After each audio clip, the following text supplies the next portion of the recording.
ko amahan. Kung imong anak kay nahimo ng dautan, tanang kasakit nga naagihan kong mauni ang silot nimo nako angay ra kong masakitan. Tanan kay antuson palag mga luthan hantod sa malustan nako ang tanan.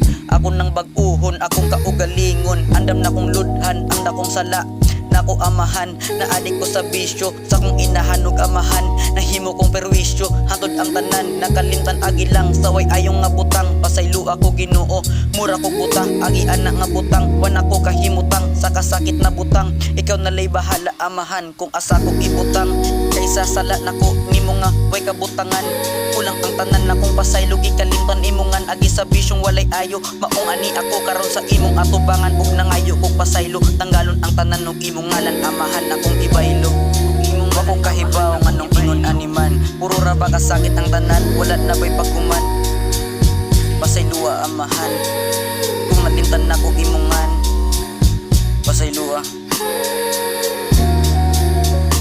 Wako kahibaw nganong ingon animan, puro ra ba kasakit ang tanan wala na bay pagkuman. Pasaylua amahan.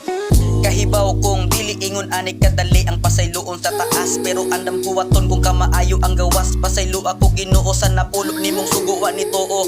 Daotan na kostanan mao na ilang ingon, maong karon ang nabaguhon andam na kong motoo ug maminaw sa imong pulong.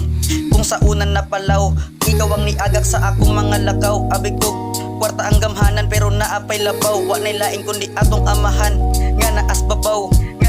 Kulang ang tanan na kung pasaylo gikalimtan imongan, agi sa bisyong walay ayo. Maong ani ako karon sa imong atubangan, ug nangayo kog pasaylo tanggalon ang tanan ng imong ngalan amahan akong ibaylo. Imong ngalan amahan ako. Wako kahibaw nganong ingon animan, puro ra ba kasakit ang tanan wala na bay pagkuman.